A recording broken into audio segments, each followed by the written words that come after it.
guys, welcome to CPL Fever. It's your hosts, Jack and Andrew Murray here, and today we are joined by former FC Edmonton head coach and current Edmonton Scottish technical director, the one, the only, Jeff Paulus. We're very excited to have you on the show, Jeff. It's a great night, so how are you?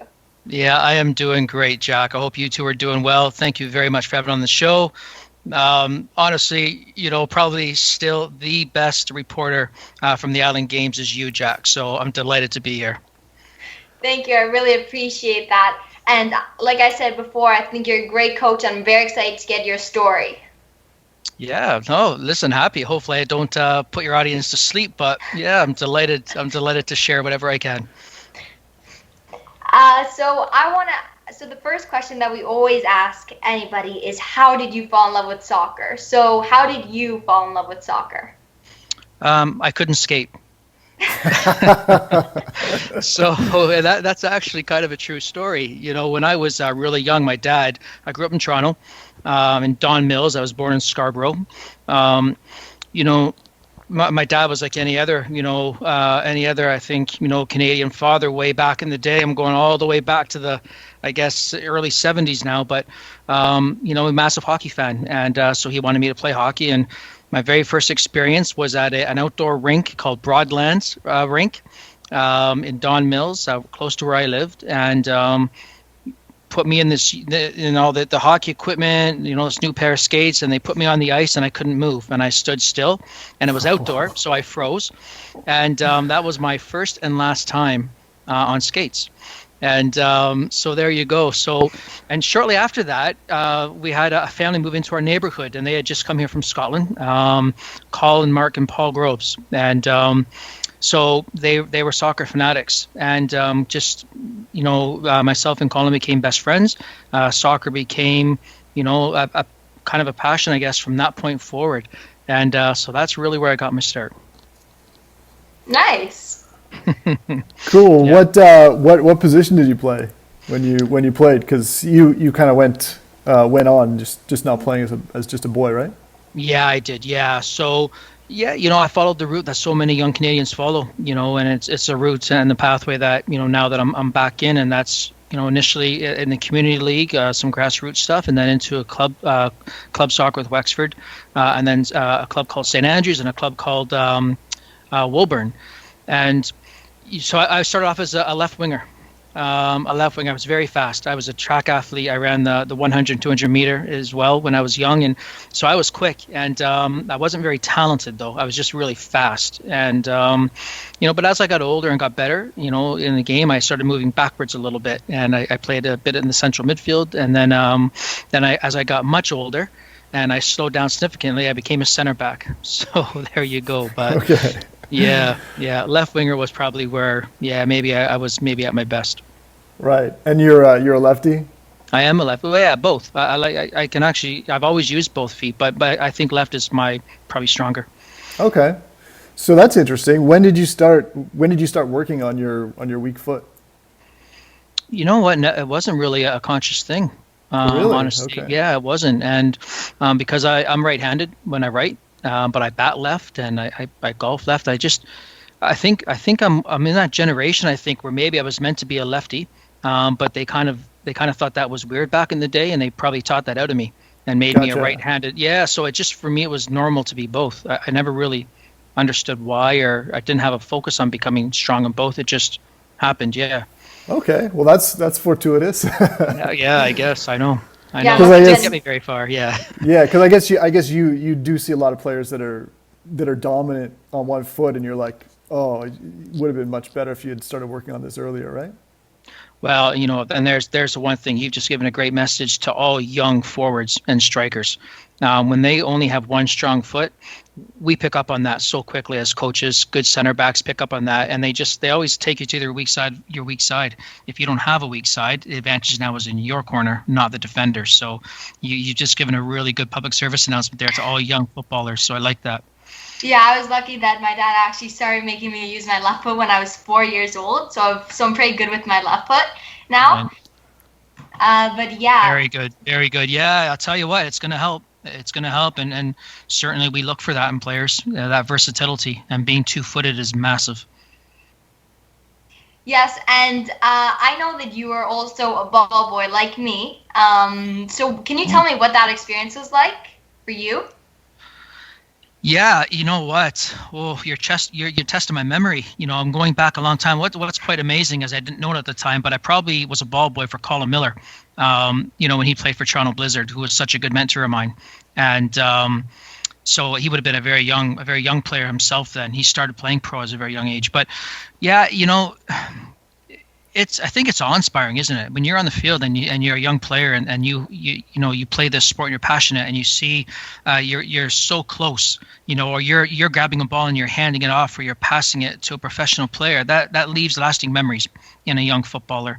And this is what I think why the CPL is so special, because we're going to provide opportunities for people just like you and me, Jack, where we can be ball boys and we can be on the field really close to the players that we want to emulate, the players who we want to eventually replace and take their spot on the team. So yeah, so I think stuff like that is what creates a culture for us. And I think having those heroes, being that close to them, like I said, I think this is what can create a soccer culture in our country. So really important, really special moments.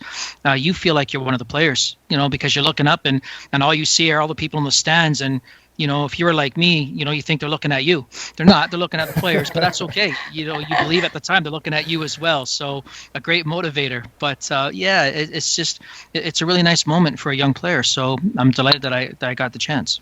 Yeah, the first time that I was a ball boy and the first game that I ball boyed, it was actually the Wanderers' first game. But the one thing that I felt like it was like a whole new way of watching the game, because I was so close, and you saw how fast they were running and the ball and how fast the ball was moving. And when I was beside the coaches, I got to see how the coaches directed their team, and it was so cool just to see that. And I saw you a couple times at the Wanderers grounds too. That's right. Yeah, you didn't see your coach beat me though, did you? At Wanderers grounds. I guess not.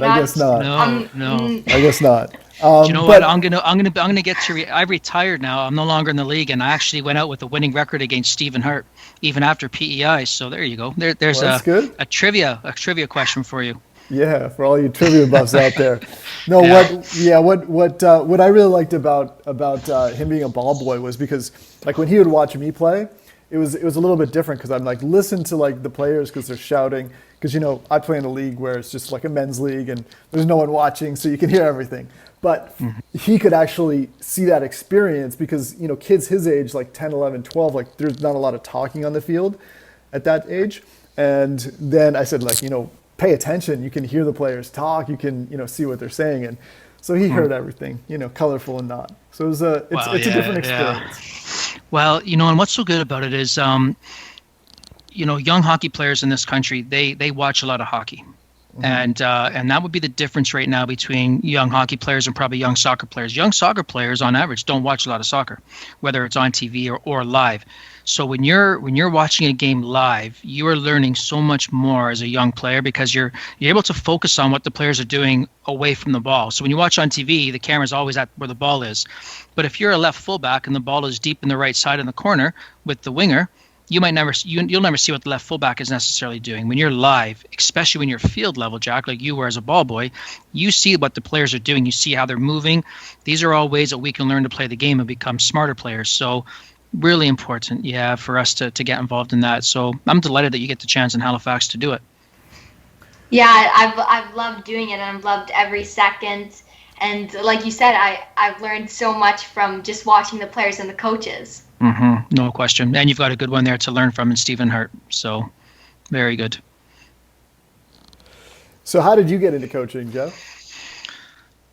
I got my first start, really. I was, before I left Toronto and joined the Navy, my brother, James, he played on a really good Wexford team. My brother was a very, very good player, and it's unfortunate that this wasn't around when he was there. And but he was a very good player, and he played on a team coached by Tom Croft, Tom and his brother James Croft. And Tom Croft is still involved in soccer in Ontario. I believe he's at Durham. He runs a program at Durham.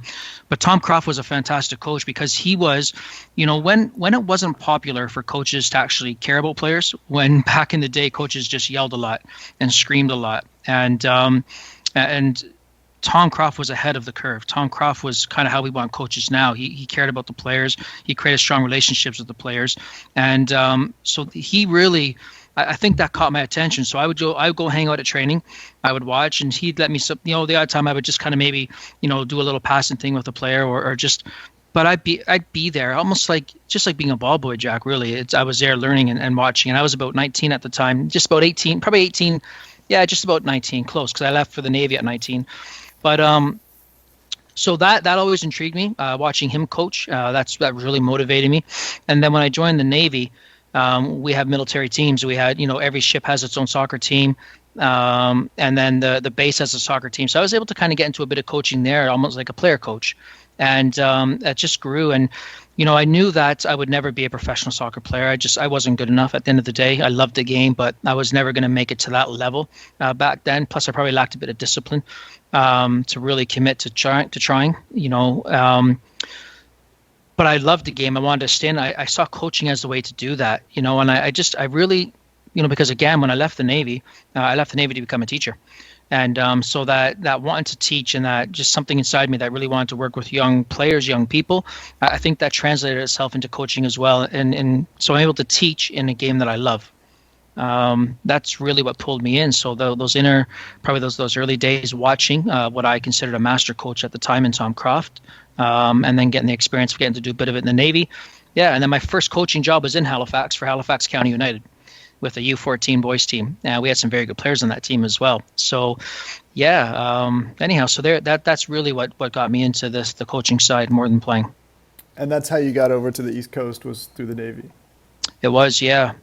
I joined at 19. I ended up on the West Coast for a year, doing a lot of my trades training, and then I was in the East Coast, the Halifax Fleet, for about just under 7 years. Sailed on the Fraser was my first ship, but that was retired many years ago, and as a sub hunter, and then I sailed on the Halifax in Charlottetown. So cool. Yeah, and that's how I ran into you, because you were there early. I guess meeting up with someone that you'd met when you were here. That's right. Here, and I was there early because I deliver the ball boy and have some time to kill before the fans are still in the bars and stuff. So we got a picture together. So I remember that as well. Yeah, no, of course. I loved it. That's really what I never grew up thinking I was going to be a professional coach. Those opportunities really didn't exist, for many Canadians. And at best, I think when you commit so much time into a game that you love and coach education courses and reading and, going and visiting teams overseas, when you never really had that. Then the CPL came, and I was very fortunate. So I wanted to make sure I got a chance to enjoy it. And part of that enjoyment for me is actually being in stadiums and talking with supporters, even though they're not our supporters. Just being there. I mean, that was part of the real attraction for me, is just being out there and seeing all these people wanting to support this game in Canada that I support. So, yeah, I always tried to be available to talk to everybody, when the team is warming up or wherever we were. So, yeah. Yeah, the CPL opened so many opportunities and united so many soccer fans, because I didn't know a lot of these Halifax Wanderers fans, but then when the Halifax Wanderers officially opened as a club, I met all of these new people, all these fans, and even from different clubs. I've met so many people, from interviewing to just talking with fans about the CPL and the league as a whole. So yeah, it's like you said, it's been a great journey and a great experience so far, and it's only had 2 seasons. Yeah, absolutely. And one really was a bit of a wash in that we couldn't get fans out to games and we couldn't get fans out to stadiums. But, I can say that if we can get past COVID this year, it's my goal this year to make it to a game in Halifax, to watch it with the supporters group in the stands, be crazy, and just enjoy the game. So, yeah, there's my big vacation plans of the year. Try to get back to Halifax for a game. That'd be fun. That'd be fun. The Halifax, it's a great atmosphere to be a ball boy in, but also a great atmosphere to be a fan and with everyone cheering so loud. You should definitely come out for a game. No, for sure, and I can tell you, it's a great atmosphere for a coach and the players, even of the opposition team. It's the best place to play in our league. There's so much fan excitement, the venue, everything about it. It is the best place. There's some nice places. Spruce Meadows, really interesting, unique place to play, but nothing compares to atmosphere and experience like Halifax. So, yeah, well done to everyone there.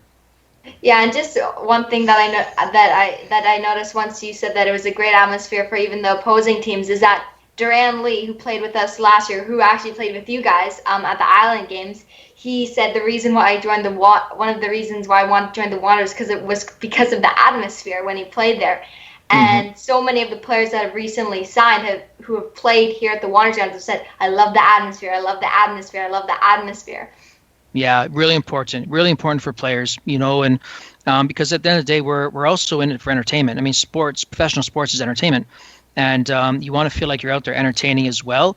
There's a real relationship that players, and as you know, there's a relationship that players and fans have as well. That can be unique and special. And it's hard to get that in stadiums when there's only 1,500 people showing up. But when you have the environment in Halifax, you can see how that really would be a benefit to players, and even just their emotions, how they feel, that passion for a city that grows with the fans.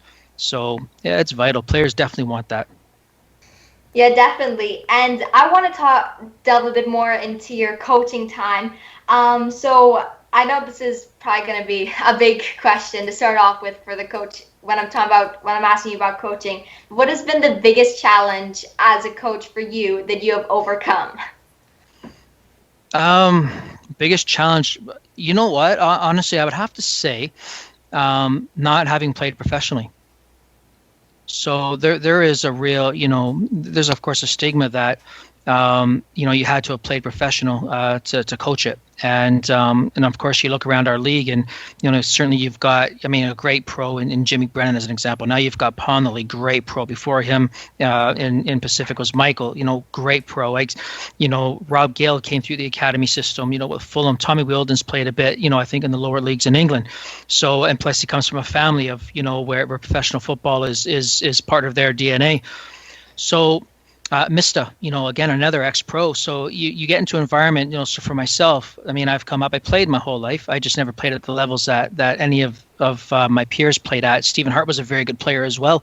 I've played against Stephen just in men's league stuff. He was, past his prime at the time, but I still played him. And but that would be it. There's a stigma there that's attached to it. And I think you have to really work to prove yourself as a non-professional coach. And so you tend to have to try to do a bit more. You also have this feeling that you have to do more. There's a real pressure, and that's something that was interesting. It's a great question, Jack, because there were so many, when I got the job at FC Edmonton, of course I was the assistant here for 7 years, just about 7 years prior. 6 seasons I was an assistant coach, 5 with Colin and once with Harry and Hans when I first started. And that's one thing to be the assistant, but when you get the head coaching job, you put a lot of pressure on yourself. And one of the things I really, to the point of too much, was I didn't play pro. I have to prove myself here. And that actually probably didn't help me, at the end of the day. I think it took me away from who I am as a coach. I think it altered me a little bit. I was too focused on having this pressure of having to win to validate the fact that I can coach, although I didn't play pro. So that for me is a hurdle that I think that a lot of Canadian coaches that didn't make that level of the game will have, going forward. At least I certainly did. I'm over that now. I've learned to deal with it and get back to who I am, personality wise, but different environment too. Yeah, but that would be it. How did you overcome that stigma? Do you think it was just you had performed in that duty for such a long time? Because 6 years is a pretty long tenure for even for the assistant coach, right? Yeah. It's a shame. This would have been my 10th year with FC Edmonton had I had stayed on, as a professional coach, and even that is a long tenure, I think, for a lot of Canadian coaches, whether they played pro or not. 10 Absolutely. Years would have been kind of a milestone for me, but didn't get it, and that's okay. I'm not sure I ever really got over it. It's interesting. I one of the things that in year one we really went out. I went out and I signed a lot of ex-NASL players, and I brought in some veteran players, and it went against my DNA, to be honest with you, because who I am is someone that likes to develop young players. Right. And but I felt so much pressure to win. Number one, I haven't played pro. I always have that I always wear that stigma. Right. Also, FC Edmonton had been around before, so there was an expectation year one that FC Edmonton was going to win because we had a foundation. We'd been around, although it was night and day between the NASL FC Edmonton and CPL FC Edmonton.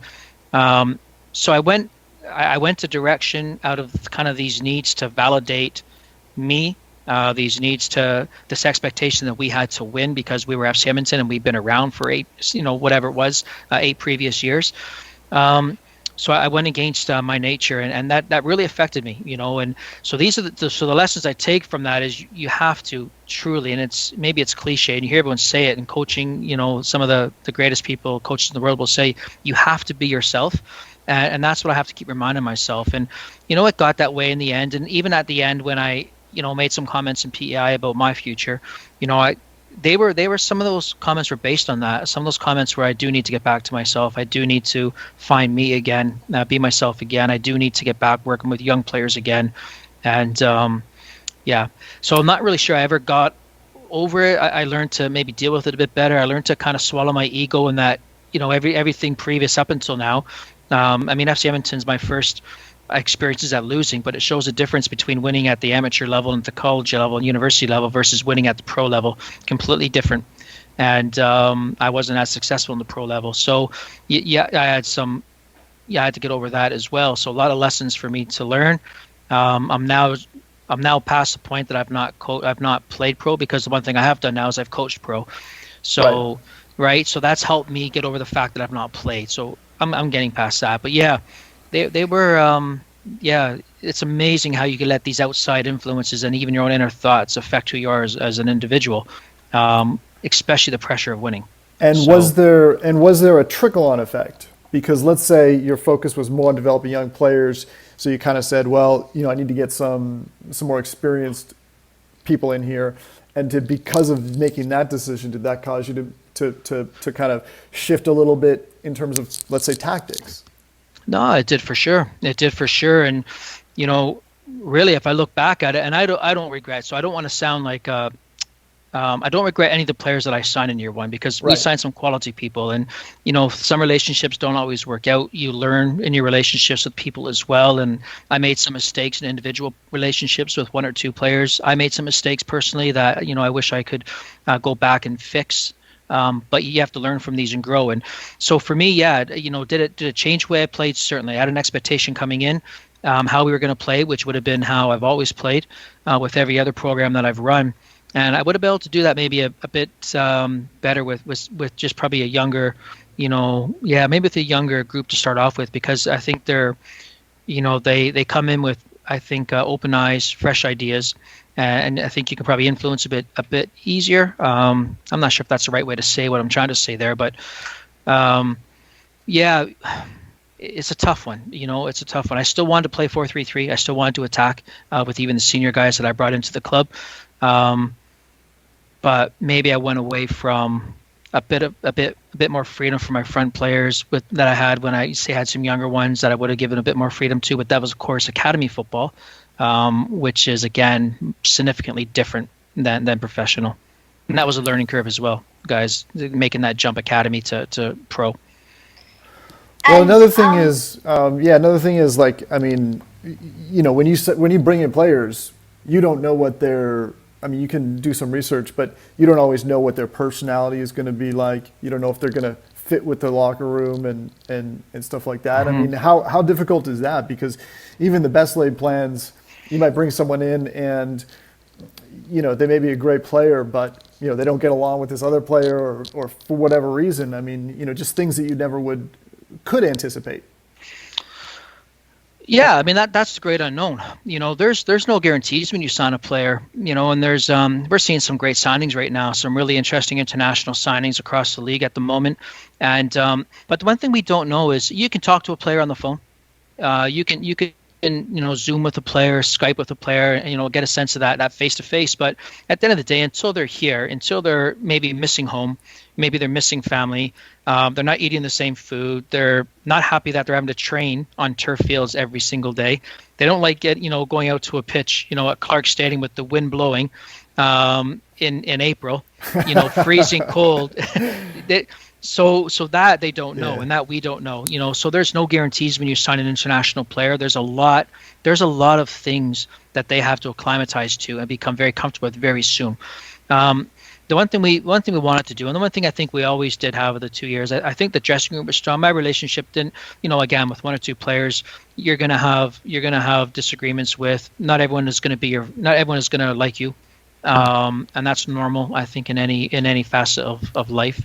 But as a manager, you have to learn to deal with that. But as long as that room is strong, then you've got something to work with. Not everyone has to like the manager. And quite honestly, on any given week, only 11 players like the manager because those are the 11 that are starting. So the other ones don't like you so much or don't agree with you. But yeah, so we had that. I always thought that the character in our room was really good. I thought the players were there for each other. And, did they always agree with me? Absolutely not. I obviously made some mistakes, and but I think they had each other's back. And I think as a manager, the players having each other's back is the most important thing. Yeah, players having good camaraderie and gelling well is very important for the team chemistry, and just performing well on the field and getting the results. And I want to ask you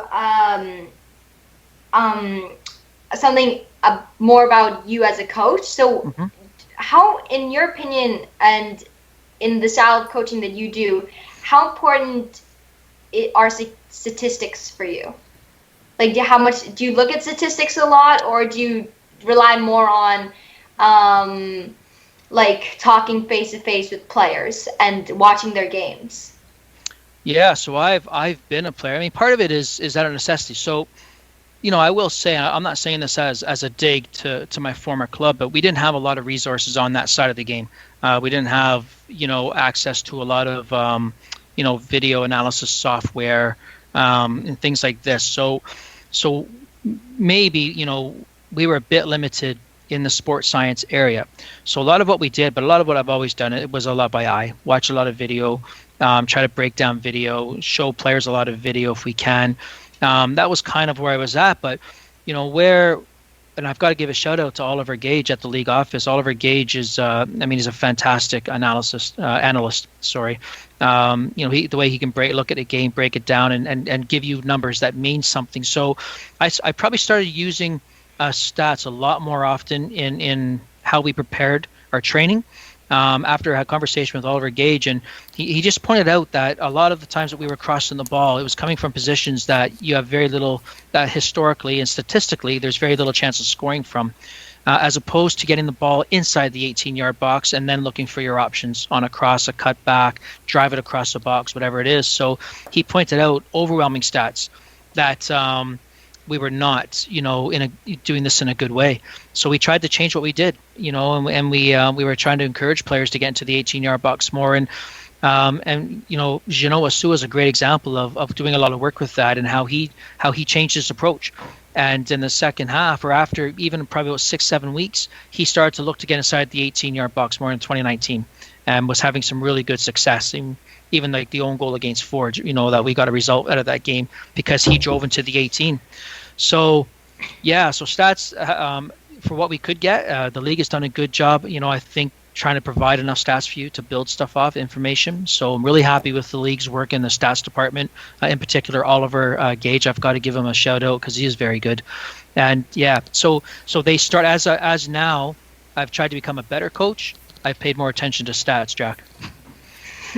Okay. Yeah, that's interesting. He's a fun player to watch. Yeah, he's a good one. He's and he's got more to offer.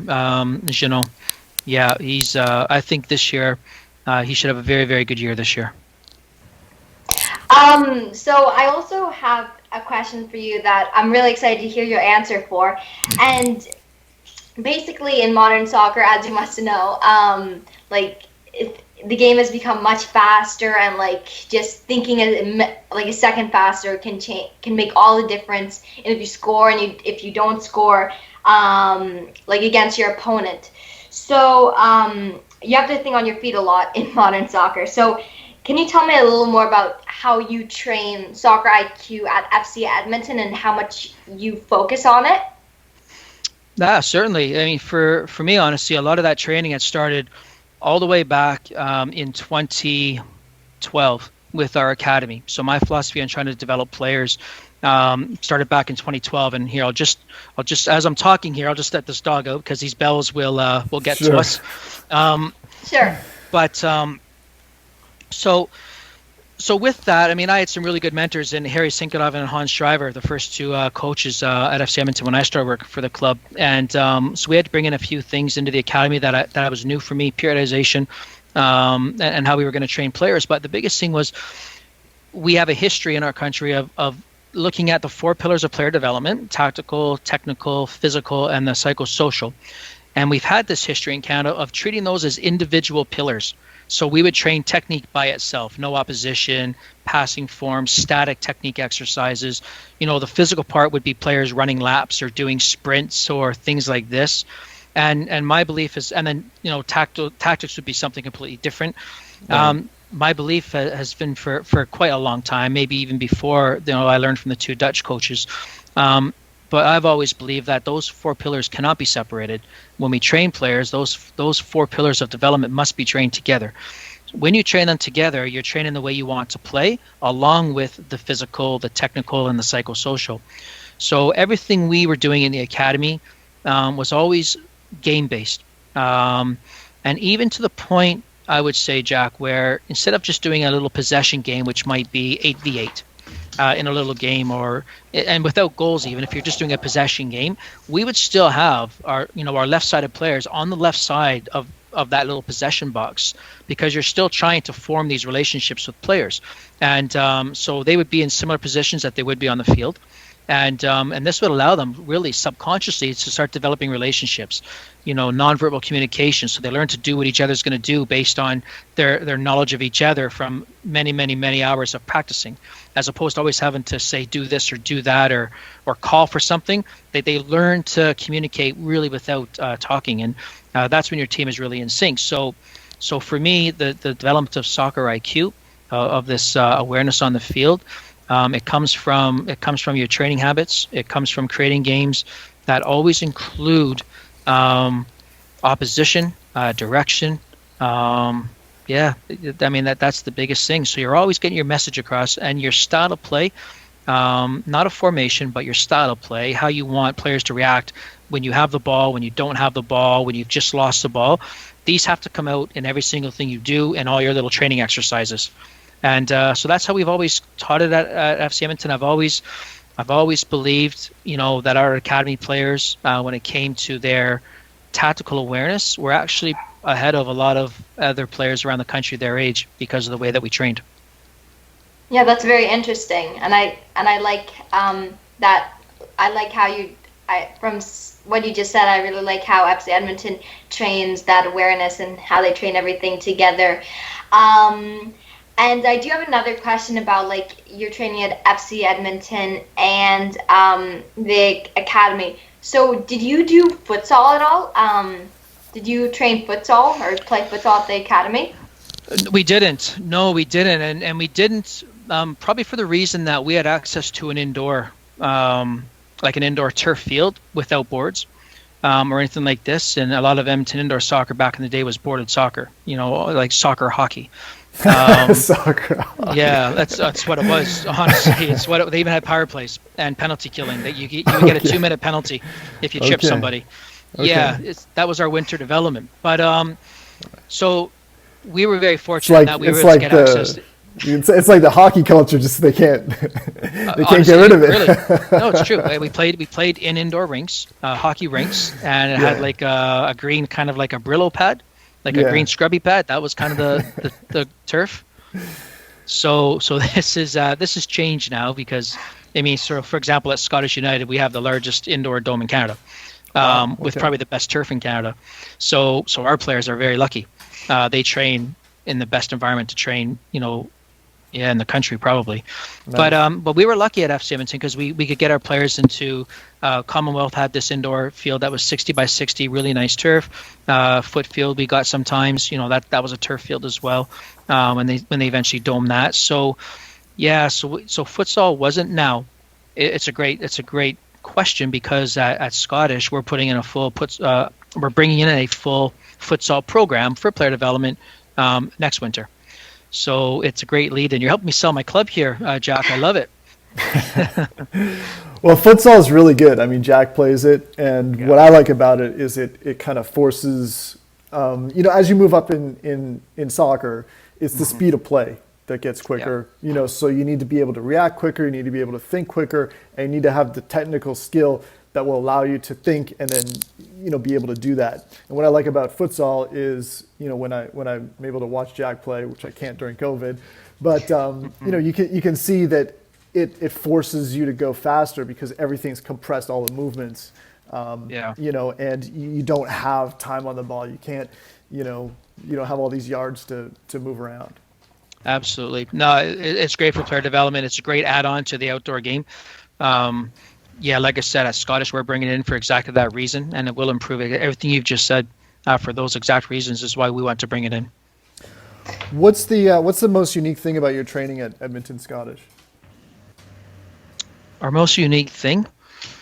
You know what? We are becoming we're becoming a fully periodized, game-based program from the youngest ones all the way up. We have a national youth license, from Canada Soccer. We've earned that award, and we're going to hold by that. I think when we add futsal, the video analysis work we're going to do with players, it's really going to become a unique program. I think that we want to basically what we will do at Scottish, not what we're trying to do. What we'll do is because FC Edmonton, of course, doesn't have its academy so much anymore. It doesn't have the younger ages. It moved itself to a U20 program, and right now all that is obviously not happening at the moment. We'll be a program that will replace that. Is our goal. We'll be very unique in that. We've got some announcements happening within the next couple of weeks from our club that I'm not privy to announce here, unfortunately. But I'd love to. But it'll be a program that will set our club apart from other youth programs, and I want us to be the stigma of the West Coast. I want us to be developing national team players and professional players out of our club, and that's our plan. And we'll certainly get there. So okay, we'll have to stay tuned for that then. Yeah, it's exciting. Honestly, it's very exciting. We're as a club we're buzzing. So good. Mm-hmm. Yeah, I'm really excited to see those announcements. So we'll stay tuned for that. And I also know that on your Cynical podcast, on the Cynical Challenge, you said that that Edmonton Scottish has some exciting things lined up. So I'm definitely excited to hear those. So next, I also want to talk about youth a bit more about youth. So you have been actively I want to ask you, when you're coaching, what do you look for in U16, U18, and U21 players? What is one skill that each of those age groups needs to have going forward? Yeah, a few things I look for in particular, but a big one is I look for players that get themselves into good positions when they're off the ball. So their team's in possession, they don't have the ball themselves. Are they in a good position to receive a pass? What does their body positioning look like when they receive a pass? Do they have the intent to play forward? Is that in their DNA, or are they just always safe and want to play it backwards? But really look for those players that, again, find the gaps in defenders. They're scanning. They know where to be. They play between lines. They play between players. And again, with that, when they receive a ball, they already know what they're going to do with it. And you can see this shows itself very easily. Even when they take their first touch, you can tell if a player knew what they wanted to do before they receive the ball, often by the way they've taken that first touch. So these are the things that I look for in young players, certainly when we used to scout and bring them into our program. The other thing is just a really high level of self-discipline. And, there's been some really talented players that have come through FC Edmonton. And I would suggest that potentially, our potentially our most talented player never got to make that step into professional. Well, he made the step for a short while, but there was just some things happened, unfortunately, that didn't allow the player to move on. And so we look for those players that have the self-discipline to match their talent level, because talent's one thing, but I bet you there's more players with talent that don't make it pro than there is with talent that do. And the difference is the ones with talent that actually put the work in on their own time. I love a player that if I go to the community center on a Sunday morning just to be there, and I see one of our academy players there on their own or with a friend, and they're playing soccer on their own, love this. And that right away, that player for me has taken a step up, because I know they're doing everything they can on their own, not just relying on training. Yeah, a couple. So those are probably the biggest things for me is, I think those are the biggest, honestly. Okay. Yeah, those are some big things that every player should have, and I like how you explained it. All right. What besides working on their own, right? Mm-hmm. Which is obviously shows a level of maturity and commitment, beyond, let's say, most players. But what do you think? What do you think youth players need to focus on? I guess tactically or technically. Okay, so I'll give you. This is just in my opinion, and I'm sure many others have many different opinions. But in my opinion, the one technical ability that borderlines on the physical as well, that every young Canadian player should be working at, because we are not good at it across the board in this country, is learning to use our body. Number one, to shield in possession of the ball properly, so you can retain possession in a tough challenge, or even if you use your body right, you could actually take a first touch into space and completely eliminate a defender because you position your body properly and you're willing to use your body to shield. And then the second piece of that, though, is learning to use your body as a defending player to dispossess the opposition, simply by stepping. If a player takes a touch out of their feet and you're able to get a step in front of that player, you've just used your body to dispossess them, because you've stepped in front of their running path and you can move. So I think the use of our body to shield, both to retain possession and to win possession, is probably the biggest weakness across the board at all ages in our country for young players. And who does that really well?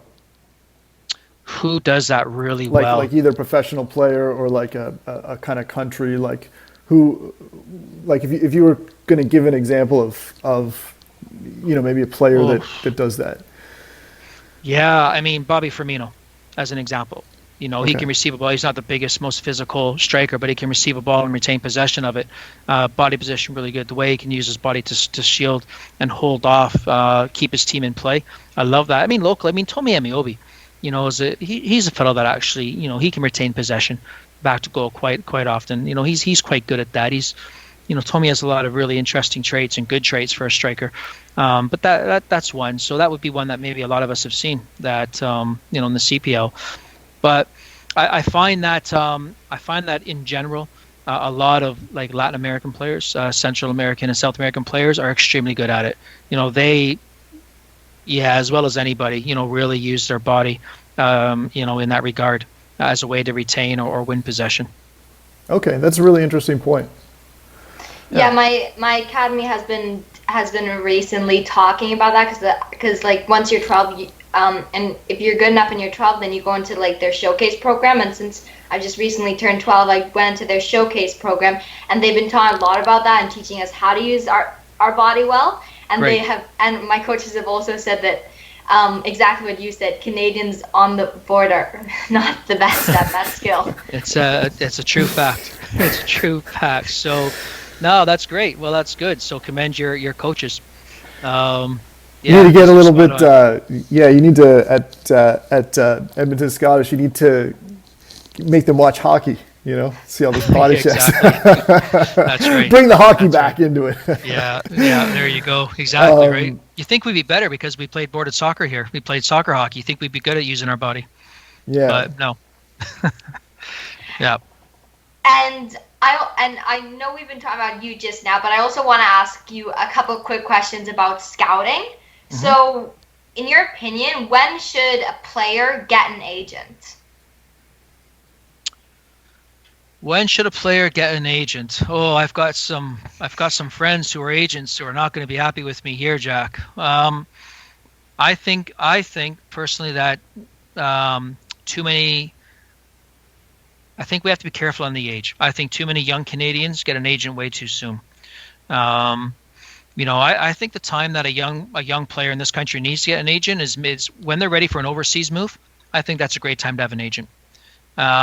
Before that, I'm not sure that first contract, for example, in the CPL would require an agent. I'm going to get some hate mail with that comment, but that's okay. That's a reality. But certainly, I think when it's time for that move overseas, I mean, agents have great contacts, and they're the ones that are going to open some doors as well. And then also, what an agent will do for a young player that moves overseas is they're that conduit between the parents and the player. And if that player is 19 years old, the parents want to know that somebody has their child, their son or daughter's best interest at heart. So I think an agent and that move is vital. I just, I can only speak from my experience, but I'm not sure I've altered many contracts based on a call from a player versus a call from an agent if it's a first year contract. Yeah. What percentage of players in the CPL have an agent? I think a lot. I think most a lot of them? too. Yeah. Yeah, I would guess a good number now have agents. It's become very prevalent, in the sport. And there's a place for them. I mean, I'm not anti-agent. There's a place for agents, and I think agents. You look at some of the work being done. For Jonathan David as an example. I mean, I think that's really good work by an agent. I think the agent's got his best interests at heart there and is really helping with his career.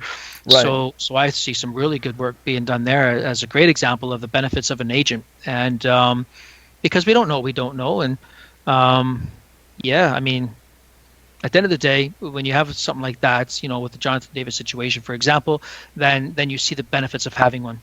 Right. Because and when an agent truly is out for the best interest of a player, they're worth their weight in gold.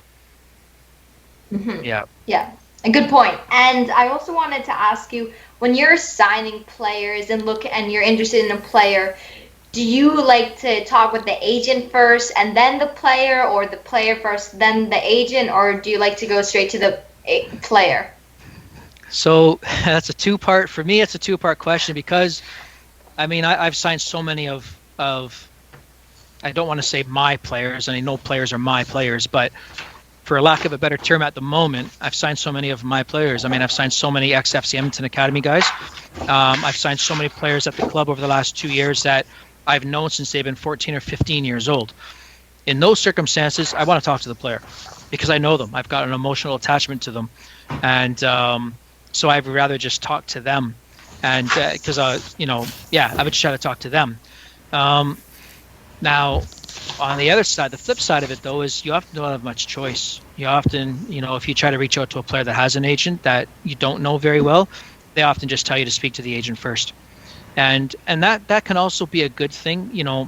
That can also be a good thing because then the conversations don't get personal. And if you offer a number to the agent and the agent says no, it's too low, okay, then you renegotiate. But if you tell a player that wants to come into the club that you don't know, well, here, I'm going to offer you this. If it's an insulting number to them, you've just destroyed that relationship in one sentence, because you've completely undervalued them in their mind. And that's what matters is how they perceive the offer. So in that circumstance, an agent can be a nice buffer. That's interesting. Okay. How deeply do you look into the players' off-field activities when you're looking to sign a player? Yeah, I think every manager in this league really tries to do the best they can. And at FC, I can only speak for us when I was at FC Edmonton, but unfortunately, I really didn't have the opportunity. It can get expensive to travel, to different countries to meet people face to face and to really get to know them in that environment. So I never had that real luxury, but you try to do your best with phone calls. You do the best that you can. I think every manager in this league, that's important to everybody, here, that who you're dealing with. And but again, I think we've been very fortunate at the club because most of our signings, I think have really worked out. I think the locker room has been strong. Yeah, Sure. definitely. Well, so I'm really enjoying this interview. I know we're getting close to an hour here. Do you still have a little bit more time? Yeah, no problem. Yeah, I'm free. Okay, because I want to be respectful of your time, and I know Jack's got some questions that he's probably, Yeah. Daddy, why did you ask that? Because I have some questions I want to get to. So, Yeah, all right. no problem. No, keep going, guys. This is I enjoy this anyhow, and you guys do a great job, so I'm good. Thank you. Thank you. And yeah, like what Di said, I'm really enjoying this interview too, and I'm really enjoying your answers. Your answers are very unique and interesting. I really like that. Ah, good. There you go. Well, I try to be honest, and I try not to give you cliches. So there you go. Okay, and I want to ask you something a bit about the CPL, and as well, and I also know you kind of touched a bit about it on your podcast. Mhm. I want to ask you about the CPL's new under 21 rule. So they have so it's now the under 21 rule, and they have to have at least like 1,500 minutes of it. So I know you said that you think it should be under 19 because the youth sports kind of gets into it, and those are two separate programs. But could you tell us more a bit about what you think about that rule? Yeah. So number one, I'm delighted that the CPL has raised it to increase it by 5. So that part for me is very positive. It shows a determination by the league that they do want to promote the development of young Canadian players. There's been a lot of talk of the young internationals having to be signed. So this is something there that, okay, this is for the young Canadians. But I do believe strongly that this should be a U19 rule. And, and I believe this for a lot of reasons, but we've got, when you have the youth sport players, or even now we're seeing a lot of loans from MLS teams of 20 and 21-year-olds, and that's great. But we lose the opportunity to develop within our own clubs. So I think it's fantastic, and I think the use of loan players from MLS clubs are really going to prop up our teams. Julian Dunn was an absolute superstar last year in the Island Games, I thought. So there's a great example of a loan. I think our Tariq Muhammad, had he not been injured, and an unfortunate, probably undeserved red card, he would have had a bigger impact as well. There's no question.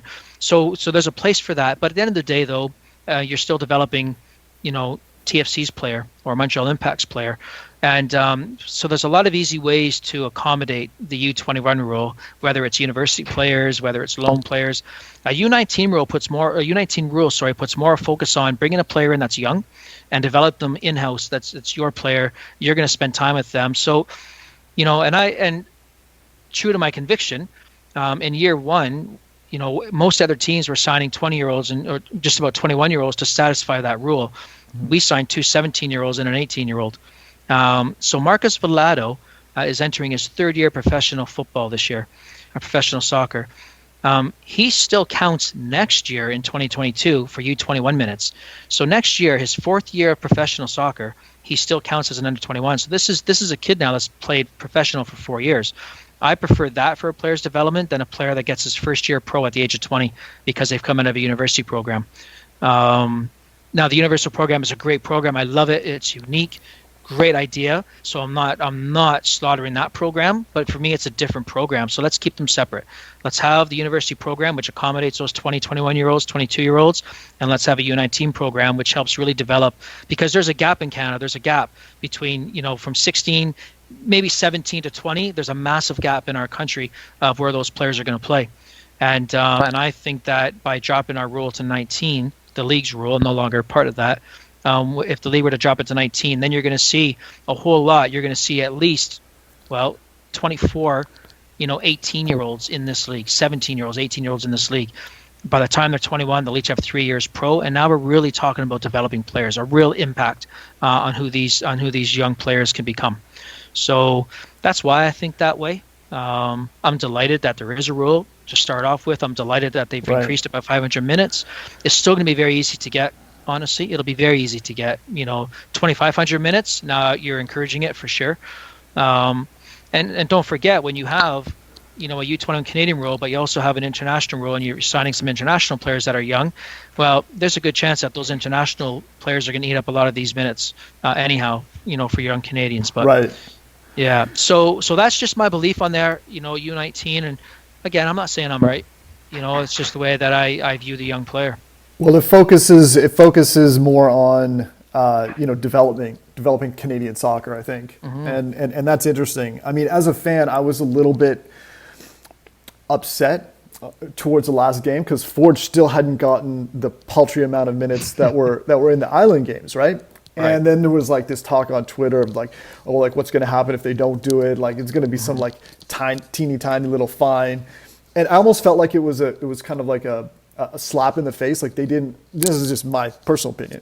That they, didn't really care about it, and it was kind of almost like a slight. Like I felt that, they didn't really care about it, and that was kind of bothered me as a fan that they didn't seem to think it was important. They were just kind of like it felt like they were just trying to get it over with, and didn't really care about the message behind what it's there for, the purpose, I guess I could say. No, for sure. I mean, Jeff, who's the cynical one in the cynical challenge, the other Jeff, not this Jeff. I'm the good Jeff in our show. But no, he brought up the same thing, and so the one thing I will say, being behind the scenes and knowing Bobby very well, I've got, I'm obviously formed a friendship with Bobby. Some of it was out of their control. I know it looked really bad, and the way that it was written, and of course, you're human and you're on Twitter, and that was probably the other difficult thing in coaching for me, by the way, was just I needed to not pay attention to what people said about me on Twitter. And it's hard, when you're hearing negative things a lot, it's difficult. Yeah. So lesson learned. But a lot of those, so there's a lot of comments about that, certainly on social media. They did have an injury to a player that would have played a lot of minutes. It probably would, if that player wasn't injured, they probably would have sailed through those minutes like the rest of us did. So it was a circumstance that it really left them scrambling. They were still trying to compete to get a good finish in the, in that first table. Bobby was not. I can tell you, Bobby was not worried. He was going to get the minutes, but it became such a focal point. Can he get it? Is he going to get it? What's going to happen if? But as all that was happening, he was completely calm. And he knew he was going to get the minutes, so he was never bothered by it. And and at the end of the day, by the end of the seventh game for him, he had the minutes. And right, so it's. But I understand how it looks on the outside. But certainly on the inside, though, Bobby was never worried about that. And I mean, it was a difficult, interesting, time in PEI, just because it was so difficult for the players. The players are absolute stars. For going there not properly. There's no proper preseason. No player got a proper preseason, and they went there and they played what seemed like about 500 games in 10 days, and they did that. So credit to them, but it led to some injuries that wouldn't have happened normally, and this really caused Bobby a problem. But the unfortunate thing about the Island Games is that they're like. I love the Island Games and I loved reporting on it, and I thought the games are so interesting, and since it was a tournament, it made every game so exciting. Mm-hmm. But because there's so many games right after the other, every team, I feel like every team had an injury or something that made one player miss a game or something. So some players did get injured, so we didn't get to see some players as much, but the Island Games was still good. It was great. It was great. Yeah, everything about it was really positive. Yeah. Outside of my team's results, really good event. Well, obviously, I mean, soccer can be a cruel game with thin margins, but, looking back at the season, there were a few games that were really close. You had some bad breaks there.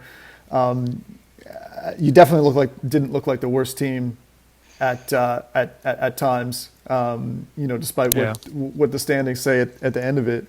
But looking back, I mean, what would you have changed? Would have been players? Would have been tactics?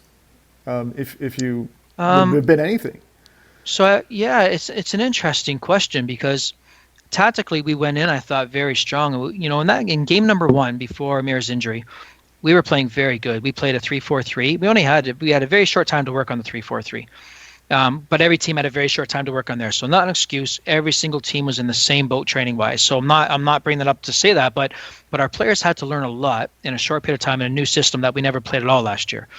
And against Forge, you know, we were very good, and even statistically, I'm not just saying this to save my bacon. You know, the the reality is we were very good in that game, and it's unfortunate. I had a great shot by Kwame in the first half, and then after Amir's injury, an own goal, and a player making an honest effort. Kareem did his best, and just a bad break on to make it 2-0. But we didn't deserve to lose that game, and I think, you know, so why that's an interesting question for me is because had we had won that game, and statistically, we probably should have. All the stats pointed to we would have won that game 9 out of 10 times. Right. You know, played at the same way. You know, when you look at how the stats went out, and again, please, Forge fans, I say that with all respect because I have that most respect for Forge and in particular for Bobby.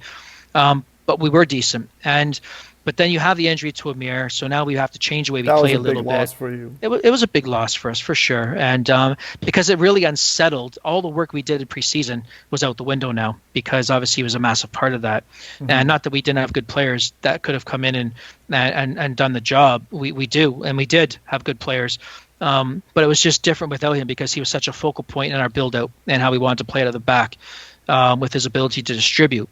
So then we get into game two, you know, and I mean, you have Forge game one and Cavalry game two, and I'm too outspoken. I think people in the league don't like me, which is why we had that schedule change, which gave us that from the original schedule, which wasn't that. So that was interesting. But, you know, then we have Cavalry, you know, obviously a really good side. And that was an unfortunate because we had a good game plan for them. We didn't execute it. We didn't play how we had planned to play against them in the first half, and really they dominated us in the first half. Then we had the red card. Unfortunately, again, you know, it's you know, I understand why the ref called it. I don't think it was a red, but I also get why the ref, based on his view, would have made the decision. So we go a player down. We played okay, but we wouldn't have won that game. We didn't deserve to win it based on our first half. And then when you have the red card sending off, so you're already 0-2, and you're 0-2, and you really could have been 1-1, but or we could have. You never know if things bounce your way. You might have snuck out a tie against Cavalry, but that's wishing.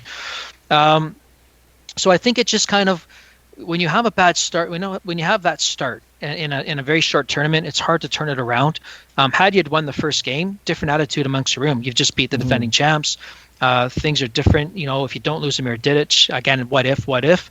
But you're probably in a good way, you know, and we had some. So I'm not sure I would have changed a ton. I think I would have probably introduced Chance Carter a bit sooner because I thought he was very, very good that last game, and even Anthony Caceres. I thought, I thought maybe I could have probably introduced him more and sooner into the event because he gave us something completely different. Yeah, so there was that, but you know, we weren't a horrendous side. We didn't win a game, so it is what it is at the end of the day, and you know, and we made a coaching change because of it. You know, so the club reacted. It wasn't good enough. Coaching change, get it. And but against Ottawa, you know, they were really good for that first 20 minutes. But then that last 70, we absolutely took over the game. And even the final stats wise, and they were lucky to hold on for a draw by the end of the game. Quite honestly, so that hurts. You know, the Valor game, we had a chance to go up 2-1 with the ball 6 feet from the goal line. We don't score it. They come down right away and get a set piece, and then they score on a set piece, and we lose 2-1 instead of win 2-1. York with that set piece by Aparicio, that was really a nothing game.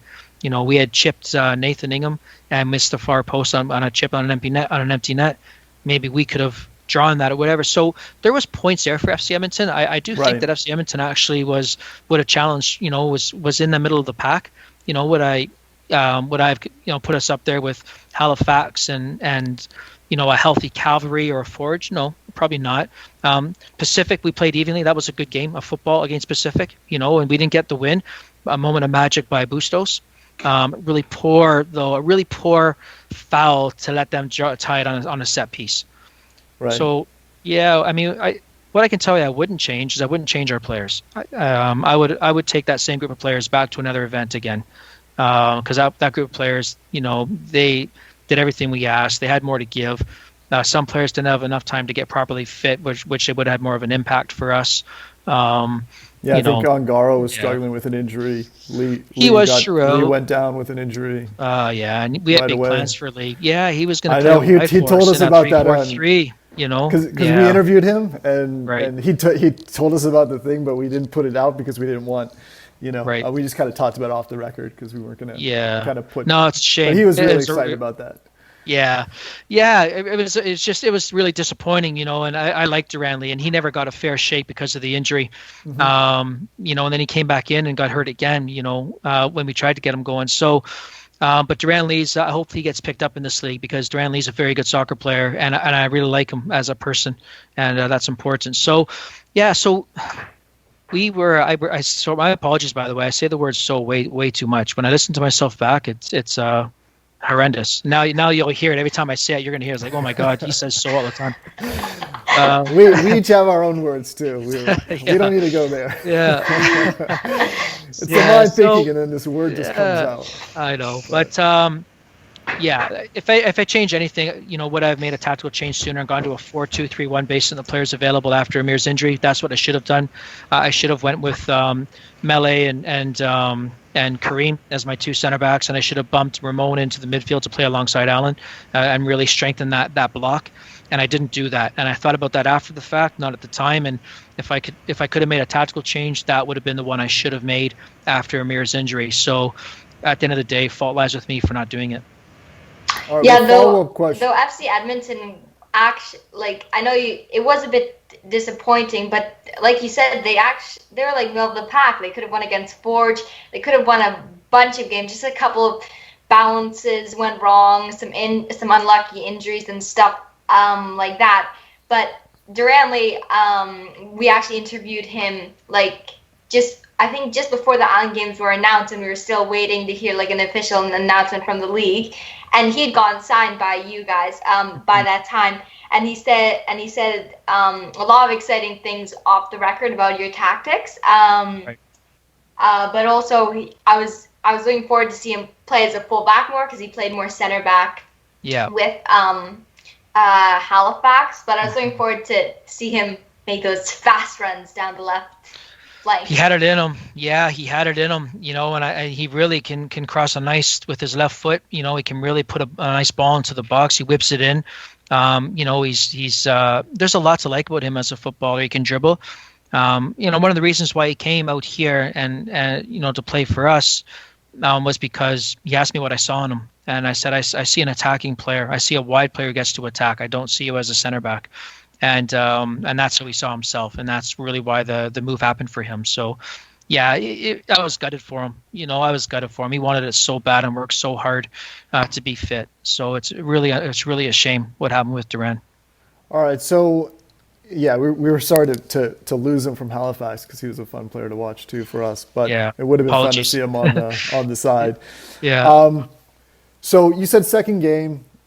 This is a great example for my question. Second game against Cavalry, you had a game plan, and then the players on the field just aren't able to. It's just the game plan's just not working. Mm-hmm. What is that like as a coach, and what do you do?